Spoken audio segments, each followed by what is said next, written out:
Hi everyone. In today's video, we're going to go over two different ways to add a Stripe paywall to your Gavel workflows. The first is going to be the easier and fastest way, which is to have a full paid plan on Gavel where you have the native Stripe integration where you just connect your public key, your private key, and your test key here. And then you can add a paywall in front of any of your applications. So when you add the link anywhere else, let's say to your Softr website, for example, here in the app marketplace, and you add it to your particular workflow, then when it's run, instead of having this be the first page, for example, maybe you have the paywall here, or maybe you have it appear on later pages within your workflow, but that would come up directly within your application. And there's not many more steps there, which is really, really nice. So the second option is to create a product within your Stripe account here, and then you would link to that product either through a billing portal or through having that be connected within Softr, for example. So let's go over the first example first. So as I mentioned, you would have a full Gavel account where you have your integrations, where you can see this on your master dashboard here for your integrations, where you can manage your Clio manage integration and your Stripe integration. You would say connect Stripe, and then you would find your public and your private API keys. So that's under this developers tab here, and you can see your publishable key and your secret key here. You can get your test public and test private API keys by clicking this, toggling on this test mode, and then you see how this changes to test and this says live. So you would get those keys from here. Once you've connected those keys over into your integrations, then you can start adding paywalls to your applications. So let's just do a quick test one that I can add to our test app marketplace over here. So we're going to create a new workflow, and we'll just call this testing environment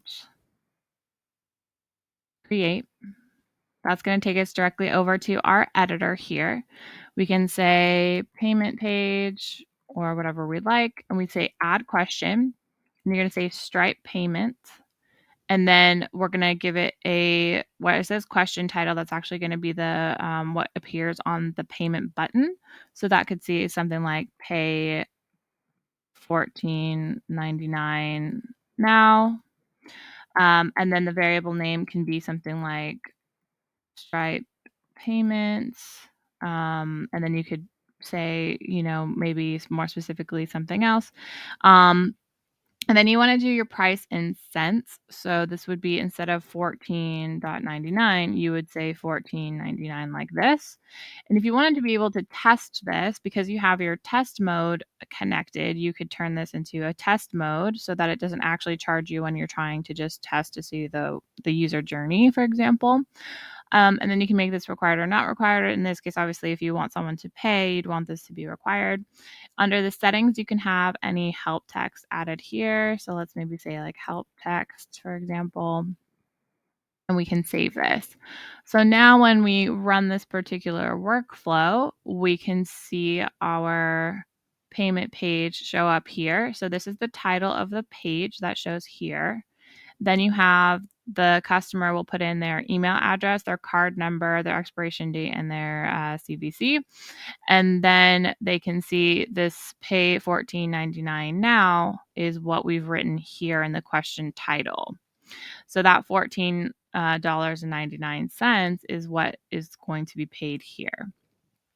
Now let's go ahead and grab this particular link and let's add that to our back end, you could say, of our Softr site, for example. So this is, if you wanted to just have this be the link that you send to someone for this workflow, obviously there's nothing behind this right now, but just for the sake of this example, then you could just give them that link. But let's say you were trying to link it together as part of your app marketplace. so that when they click on this, then they can pay directly within your app marketplace. That I think would be a better user experience just because it would go along with all of your other applications, for example. So in that case, we have our backend in Airtable, and I have this test one here that I've just made so that we can add the link here, which is the link to the app, which has already been mapped in my case over to, if we go to the app details page here, I have that link added as the action for the continue button that we open the URL, which is link to app, which is here. So what we're going to do now is just refresh this because I would just added it here. And we're going to test this to see what it looks like in the app marketplace. So I have it to where when we click this, it's going to open up this test details page. And now we have this continue button that will open up the application that we made. So now we can see this payment page directly within here. Now, if you wanted it to be that somebody who encounters this doesn't see this header, that's easy to do. You just go over to the Gavel Learning Center, for example, and look up CSS, and then you can say add custom styles with CSS. And we can find the one that has no header, and we can just grab this and paste that into our settings. If we say change style with custom CSS, just drop it in here, save this now. And when we go back to our page now, refresh this for a second. Then when we say continue, now we don't have that header at the top. So it looks pretty clean. So if somebody wants to use this workflow, then we would make it to where they would pay directly here and then they can access the application right away, which is pretty nice. So that's option number one, and obviously the fastest one. The second option would be to go through the Stripe option, which would be to create a product and then link that as part of the checkout process first. So let's go ahead and try that now. So if you go into your Stripe account and you go over to products, we're going to add a product, and this can just be one called test product. That way you can have something that you are able to just use to test in different environments. You can add an image. I'm just going to add this one quickly here. And then you can give it a description. And we're going to do these just so that you can kind of see where the information goes when you type something in. This is a test. This is a test, it's fine. Let's look at our additional options. You can have a statement descriptor, which is optional. So this will override your account descriptor for payments made through subscriptions, which is right now, in my case, Chromium Academy. And then you have a unit label. So that describes how you sell your product. Let's say by the seat as the unit label, for example. You can have metadata. You can have a feature list. So you have all these different options. Now, if we go into pricing details, we have standard, package, graduated, volume, or customer chooses the price. In this case, I'm just going to say standard. We're going to give it a price of $14.99. So you can see that this is what that would look like here, for example. And then you can have US dollars or any of these other currency types. You can add different types of currencies as well. And you can make it recurring or one time. If it's recurring, you can have monthly, daily, weekly, every 3 months, every 6 months, yearly, or custom recurring period. And in our case, we're just going to say it one time. But if we go back to recurring, you can see your additional options are here as well, to add a price descriptions, for example, for yourself. This isn't customer facing, but you have the option to add that if you'd like. So here we have one time, and you can see that we can also add another price down here at the bottom if we wanted to. So I think that's pretty good for now. We have a one-time payment of $14.99 that's charged in US dollars at standard pricing. And we have a name for this product, and we have a description of the product as well as an image. So let's go ahead and save this one. And now we can see that this product has been made. Now that we've made this product, we'll be able to interact with it within Softr if we wanted to, or we can create a payment link. It depends on what we're trying to do. So in my testing environment, I just always have something that I can play with. So this is the main website that we've been working with, but I am just going to show you something quickly in this testing environment. So if you go over to this page where I just have some checkout pages I'm playing with. So this is kind of a one where people have a couple different options. So this one asks for the price ID. So if you take a look at this documentation, for example, it shows you how to connect your Stripe account to your Softr account. But in our case, what it's really asking for here is the price ID. So you can grab that price ID from here. So you have the API ID, and you can just copy that from here. And in the case of this other checkout process down here, you can just find the product from your list. So once you've created the product and you've attached your or connected your Stripe account to your Softr account, you'll be able to just grab your test product, for example, here and connect it to here. You would just need to update sort of what this looks like on this side. So you could then interact with your products in this sort of checkout style. So if we add this block, for example, we go to payment, you'll be able to see this sort of billing portal option, this simple billing block option, and then the simple checkout form option.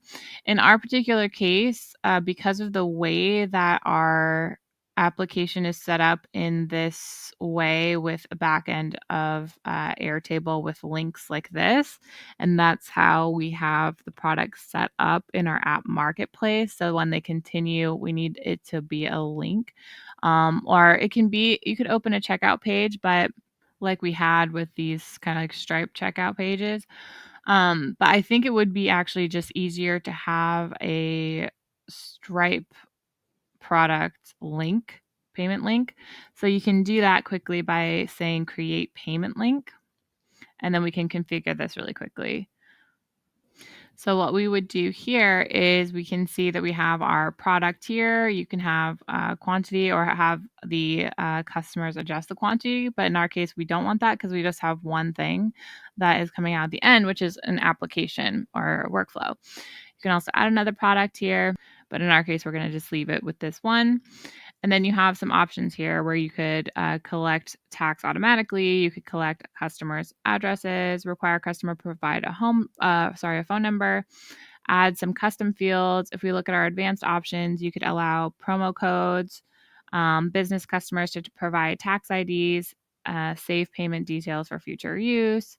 And you can change what the call to action says, which is this button here. So you can say pay, book, or donate. I'm going to keep it at pay.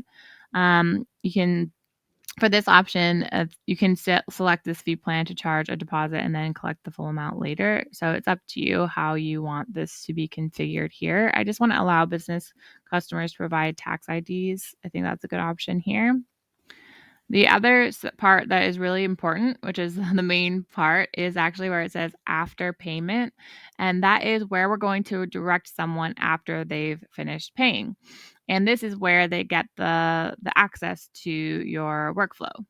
In our case, let's say we have a modified version of our testing environment where we don't have this payment page. Instead, we just have a workflow. So let's just call this something like welcome. And then we'll just add like some instruction really quickly here, just so we have something like this is a test. And then let's go ahead and save this. So we have the same link, but now when somebody opens it in our website, in Softr, it's not going to be a payment page right now. We're just going to test it to make sure this works cool. And then we can change this message at the end to say thank you or something like that.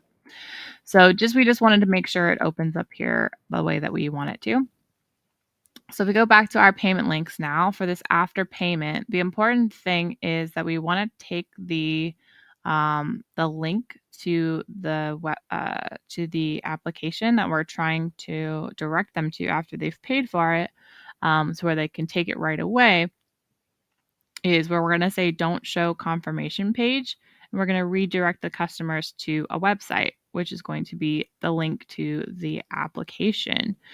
So let's go ahead and create this link, and we can copy this link here like this. So say copy.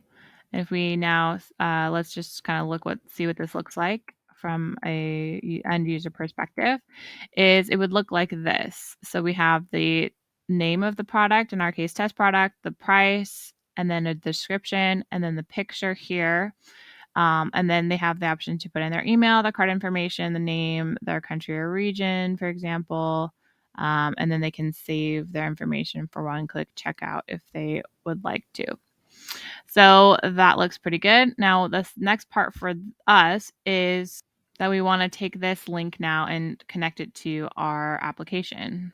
So we would go into our backend, which is our Airtable account, for example, and we're going to replace the workflow link with the Stripe checkout payment link.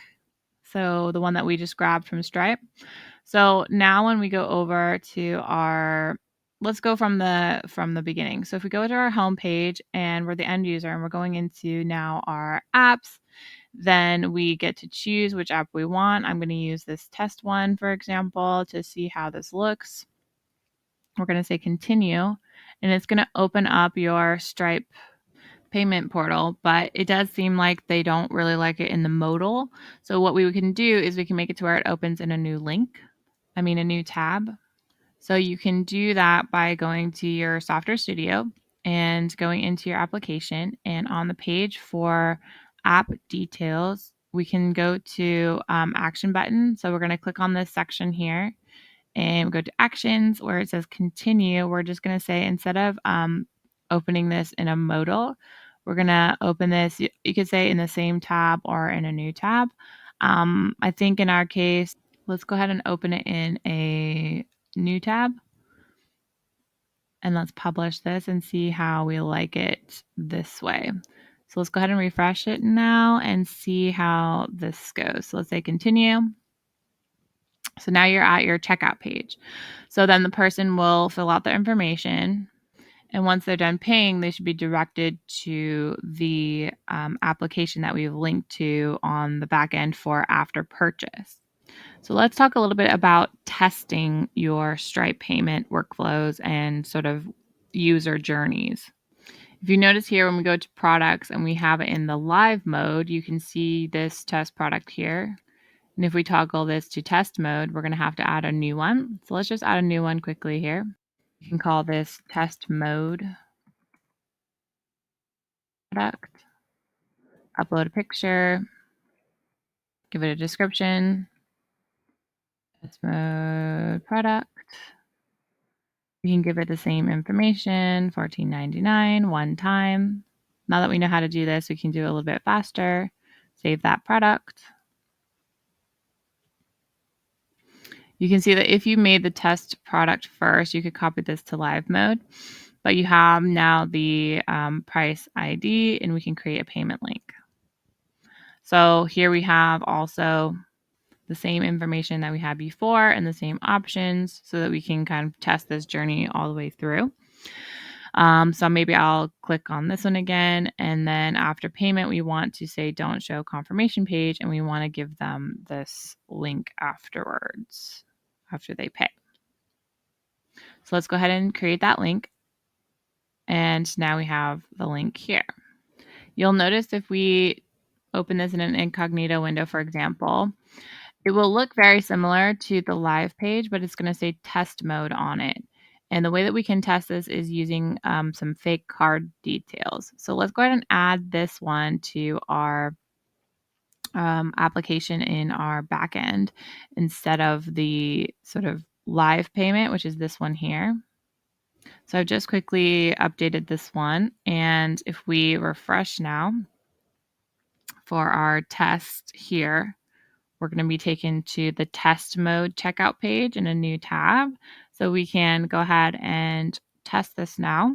So I'm just going to use, let's say, let's use demo@gmail.com. We're going to say card.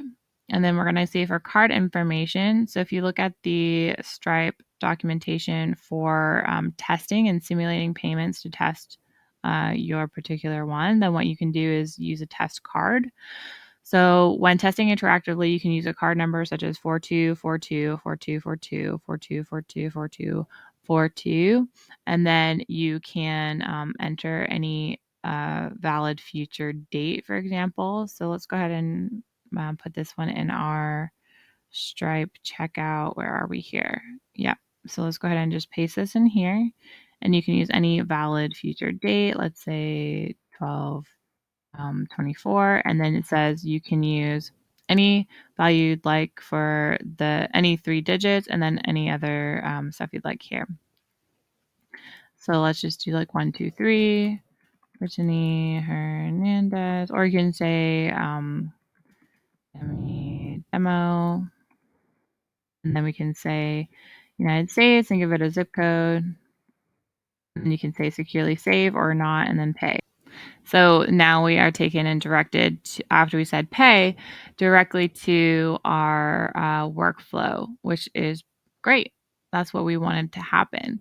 So that's, if we look at it from the beginning, if we go back to the home page, then the user experience for this particular flow would be a lot different from having the native integration that we did first, where you integrate Stripe with your Gavel account. So the person just pays directly within the workflow, and you can go throughout that nice sort of user journey, and they just pay, and then they automatically get taken to the workflow, and they can stay within the modal, which is nice.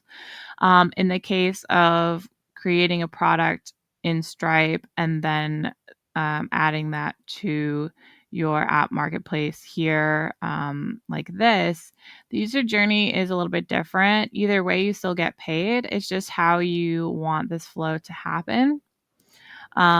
But either way, you have this option. So obviously this one's the test mode, so we can go through that same flow again, but you'd see after you say pay, they would be directed to the workflow. So I'm sure there are many other ways that people can do this. These are just some ideas of how one might go about adding a paywall to their applications to make it to where they get paid for all of the hard work that they've done to create these awesome workflows and have it in this kind of lovely legal app marketplace style. So I hope that was useful, and I will see you all in the next video.